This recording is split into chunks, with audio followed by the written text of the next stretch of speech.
Grandad here again. Now, I thought I'd do a little video, just a quick one, showing you some of the things I found while I was out metal detecting. Because I like metal detecting and I've done quite a bit of it. And I've got a couple of boxes here with a few of the finds I've got. I thought it might be interesting to make a little short video on metal detecting finds. Now in this box here I've got mainly items made of lead. Now when you're out metal detecting you find an awful lot of lead items, and I suppose lead back in the old days was like plastic is today. They used it for everything because it could be moulded, it could be shaped, and of course it could be recycled. And when you're out metal detecting you find all sorts of things made of lead. I'll start over here in this little tray here. I've got like what could have been a little drawer handle, probably up that way, made of lead. Had a little fixture on the top here that's missing, but that's some sort of little drawer handle. And of course lead toys. Here's a little soldier. Some little child has lost that many years ago, but I bet they got a lot of fun out of a little lead soldier like that on a horse. And then there was other artifacts you find quite big. I mean, this is quite a decorative brooch type thing. And a couple of fasteners on the back, so it's obviously fastened to something, but it's made of lead and it's quite a decorative brooch type piece of stuff. Now another thing they used lead a lot for was bag seals. And I've got a whole load of those. I don't know how easy you can see them, but they're little lead tokens, and they use them to fasten the bags on grain or corn or fertilizer bags, and they've got names on them so you can tell which mill they were made out of. And they're quite dinky little things, and they've got a lot of history attached to them, so they're quite interesting to find them. And they come in all sorts of shapes and sizes. A couple of here that are a little bit different. I don't know whether they're bag seals or whether they're buttons, but I'm sure they made little buttons like that as well, all made out of lead. So those are the bag seals, toys, and I suppose animals needed numbers on them, so maybe that's an ear tag off an animal, a sheep or something. It's got number 20 on it and a little dintle on the end for fastening it to something, so maybe that was a number for a sheep. And then of course the old favourite of metal detectorists, they love to find spindle whorls. These are for spinning.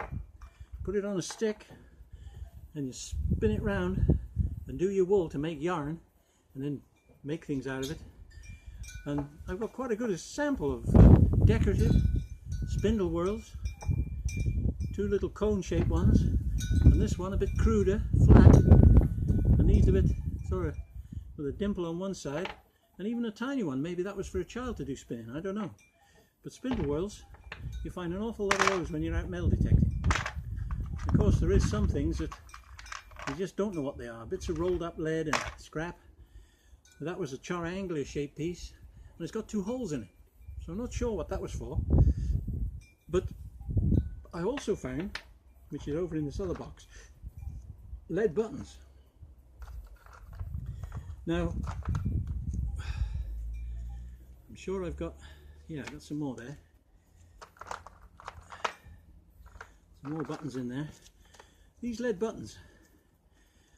Now these are a bit of a puzzlement for me really. I thought, because they're so heavy, why would anybody want to make buttons out of lead? But they look just like a button. They're round, got two holes in. There's two smaller ones there, both made of lead, round, two little holes, and they just look like buttons. But I've found out sort of more recently really that these may not have been buttons. They may actually have been dress weights for weighing down the hem on a lady's dress so that it didn't blow about in the breeze, and maybe that's what they were for. I've also heard that they use them in curtains so the curtains would hang straight, and so maybe, I don't know how they come to be in a field, but that's another thing you find. Now these are curious things. We've got one there that's an odd shape, but you find these quite a lot.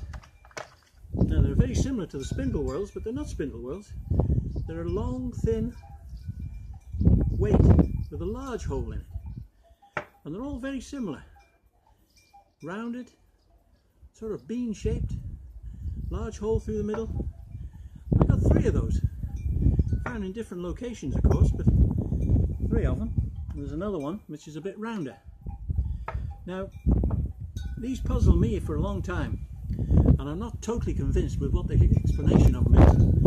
But I've discovered that apparently they used to string these together and hang them as bracelets on horses' hooves, on their front feet.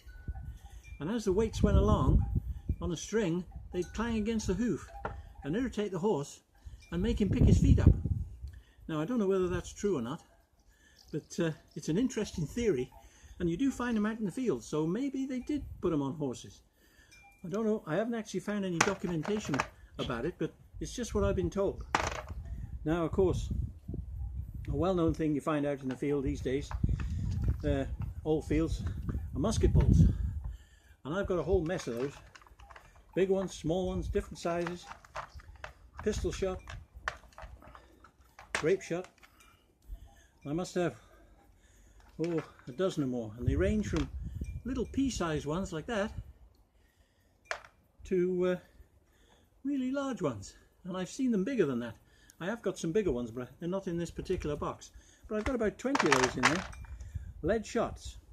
And of course, there's other odd fragments. That looks like a little hammer. It may well have been a hammer, but what you'd hammer with that, I don't know. But it's got a little spigot through it, like you might put on a hammer. It's got a pointy end and a flat end, just like a hammerhead. It's tiny. I don't know what you'd use that for. Now, while I'm over here, another thing you find are bullets. Now, there was a lot of action around my area during the war, and so all over the fields and various woods in the neighbourhood, you find .303 cartridges lying about all over the place. Most of them are practice rounds, but not this one. This one is a live round, so that's still got gunpowder in it, and if I was to strike the end of that, it's so weak it'd probably blow to pieces and take my hand off. So you've got to be really careful in that. So you do find live ammunition, and believe me, even after all these years, that's probably from the 1940s, even after all these years, that gunpowder is still viable and that bullet would still blow up. So you've got to be real careful when handling those ones. And I've got quite a few bullets. Now, another thing I found on a site where the army had been were these bits. And it's a bit tricky to see, but I don't know whether you can recognize that, but it's a bit of shrapnel. And there's another bit. And the shape of it tells me that was almost certainly a hand grenade. And in this box here, I got 4 hand grenade caps. Now, these are the bits that fit on the bottom of the hand grenade, where you prime it and they screw in. And when the hand grenade explodes, these fly off. They do you a lot of damage if you happen to be in the way of one, but they tend to survive, whereas the actual hand grenade itself breaks up into bits. The cap usually stays in one piece. And I got 4 of those, which I found on a site where the army had been during the war. I think they were American soldiers that had been there, which was quite interesting. So that's the lead items. Now, over in this box, I got other items, which you find a lot when you're metal detecting, and that's buttons.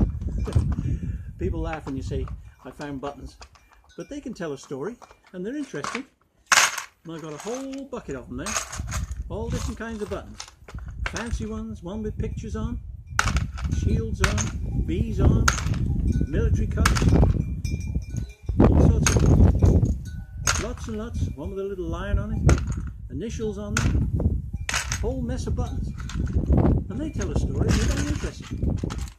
Now, the other thing you find is lots of bits of metal that look like coins. Some of them are coins, and some of them are buttons. These are buttons, but they've mainly lost their backing, but you can usually tell they're buttons.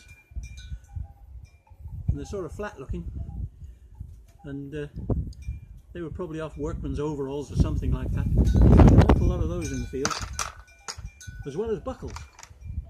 Buckles mainly from horses, but some look as if they were off uniforms or fancy shoe buckles.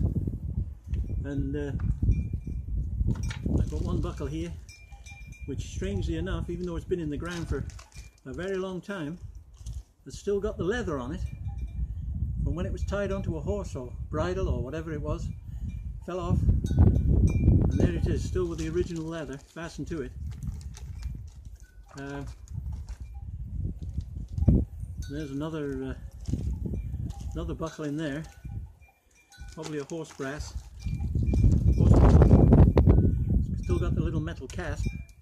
It's rusted away now, but that would have fitted on there like that and held it as a buckle. You find an awful lot of buckles. Those are quite interesting. And, horse furniture they call it, but you find a lot of horse harness. That looks like it's off a harness of a horse. Decorative, and we've been polished up and kept looking really tidy. It's broken half unfortunately, but that's a horse brass or horse furniture. And then you've got other things like this, a little diamond shaped horse brass. And another thing you find, I didn't actually find these, I bought them, but I have found them in the past, but I haven't got one in this particular box.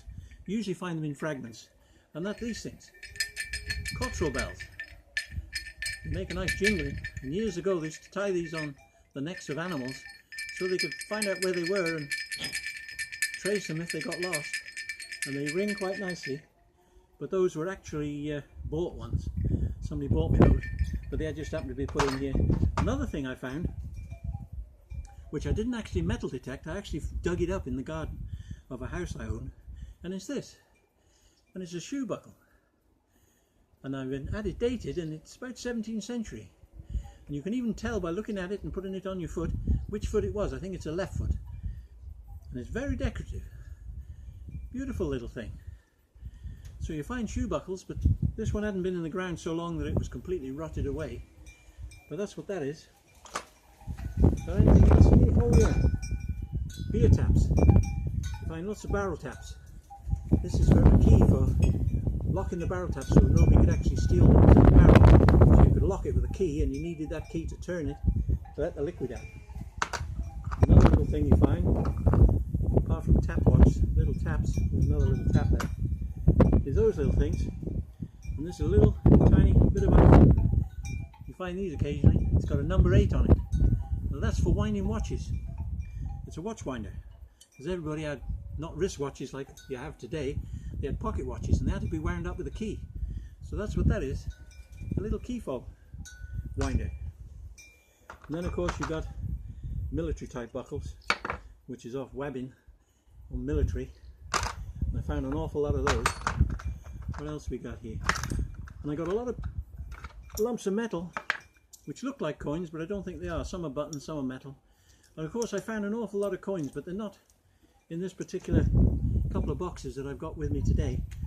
So I just thought I'd start off with this video and show a few things I found while metal detecting. I found some more exciting things, so I'll get them out and I'll put them on the end of this video and show you those as well. So I'll break off now and I'll come back another day and show you the other bits and pieces that I found. More exciting because they're really shiny coins and good quality items. So for now, I'll be back.